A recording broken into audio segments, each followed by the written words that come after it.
Students, how are you all. आज हम exercise 5.3 के क्वेश्चन सॉल्व करेंगे। उससे पहले हम लोग देख लेते हैं कि हमारे जो 5.3 के क्वेश्चन है वो किस टाइप के क्वेश्चन है। तो इसके लिए हम जो इसका इंट्रोडक्शन है वो देखो, चांस एंड प्रोबेबिलिटी। हमें इसमें क्या करना है, चांस और प्रोबेबिलिटी फाइंड करनी है। आपको पता है चांसेस क्या होते हैं, प्रोबेबिलिटी क्या होती है, हमने लास्ट ईयर पढ़ा है।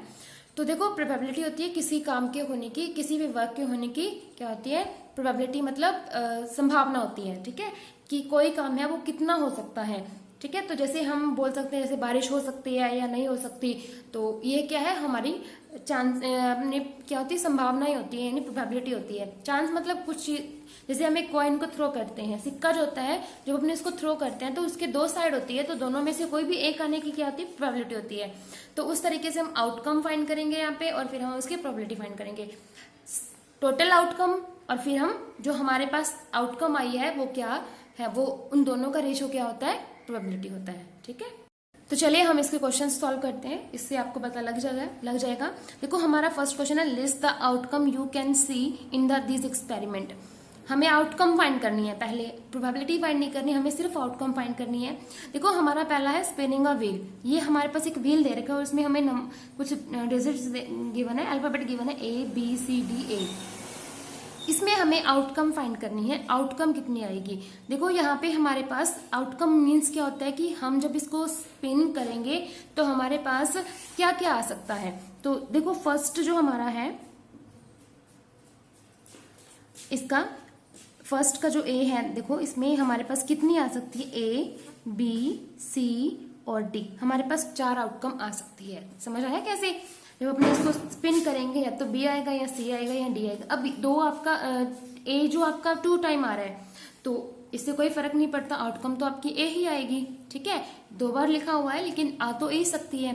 ठीक है, उसके बाद आपका सेकंड है इसका B part, tossing a coin together, यानी कि टॉसिंग 2 कॉइन टुगेदर, यानी हमारे पास 2 सिक्के हैं तो हम उनको क्या करेंगे, टॉस करेंगे इसको अपने।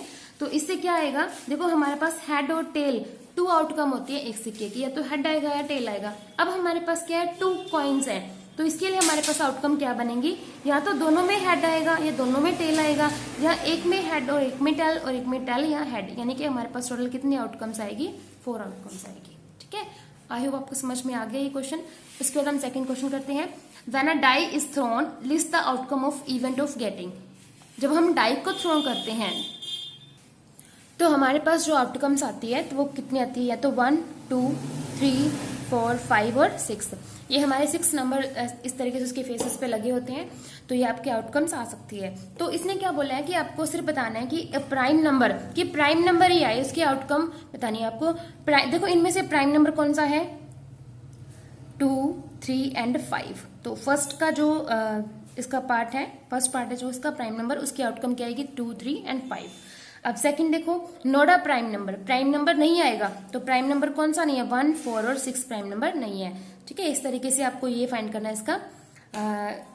सेकंड पार्ट है, a number greater than 5, a number not greater than 5। Greater than 5 कौन सी आ सकती है, एक ही आ सकती है, 6 आ सकती है, और नॉट ग्रेटर देन 5 तो 1, 2, 3, 4 एंड 5 ये आपकी आएगी। ठीक है, नेक्स्ट हमारा क्वेश्चन थर्ड है, find the probability of the pointer stopping on D in question 1A। यानी कि इसमें हमें प्रोबेबिलिटी फाइंड करनी है। अभी तक हमने आउटकम फाइंड करी, अब हम प्रोबेबिलिटी फाइंड करेंगे। इसमें हम लोग प्रोबेबिलिटी कैसे फाइंड करते हैं, तो आउटकम हमारे पास जो आ रही है उसको डिवाइड कर देंगे हम टोटल आउटकम से। ठीक है, तो देखो हमारा जो फर्स्ट पार्ट है इसमें क्या है, probability of the pointer stopping on D। यानी कि ये जो अपना फर्स्ट जो क्वेश्चन था, इसमें जो जब अपना पॉइंटर D पे स्टॉप करेगा तो उसकी आउटकम, उसकी प्रोबेबिलिटी क्या होगी। तो हमारे पास प्रोबेबिलिटी क्या है, यानी कितने केसेस में ये हो सकता है। देखो, अब हमारे पास टोटल कितने केसेस हैं, यहाँ पे 5 केसेस हैं, तो आपको D पे बताना है, तो D की कितनी आ सकती है प्रोबेबिलिटी। तो हम लोग कैसे फाइंड करेंगे, तो 1, D के कितने केस है, D तो 1 टाइम ही आ सकता है, तो D 1 टाइम आ सकता है। टोटल हमारे पास कितना है, 5 है, तो इसकी प्रोबेबिलिटी कितनी होगी, 1/5। ठीक है, उसके बाद सेकंड है, probability of getting an S from a well shuffled deck of the 52 playing card. जो हमारे पास प्लेइंग कार्ड होते हैं, टोटल हमारे पास 52 होते हैं, तो हमें S फाइंड करना है। तो S के हमारे पास कार्ड कितने होते हैं, 4, और टोटल कितने हैं हमारे पास कार्ड, 52 है, तो यहाँ से आपका आएगा 1/13 आएगा। ठीक है, उसके बाद आपका सी पार्ट है probability of getting red Apple. हमें कुछ एप्पल्स गिवन है जो रेड और ग्रीन है, तो हमें रेड एप्पल की प्रोबेबिलिटी फाइंड करनी है। सबसे पहले इसकी करने के लिए हम डिवाइड करेंगे, टोटल कितने हैं 1 2 3 4 5 6 और 7। टोटल हमारे पास कितने एप्पल है 7 एप्पल है। और रेड एप्पल कितने हैं 1 2 3 4। आउटकम हमारे कितनी है 4, तो प्रोबेबिलिटी कितनी होगी ये 4/7। ठीक है। अब इसी तरीके से इसका जो 4th 5th और 6th पार्ट है ये आपको खुद करना है। ठीक है। इस तरीके से जो आपको बताया गया है ऊपर सेम आपको इसमें यूज करना है और आपको इनके आंसर्स फाइंड करने हैं।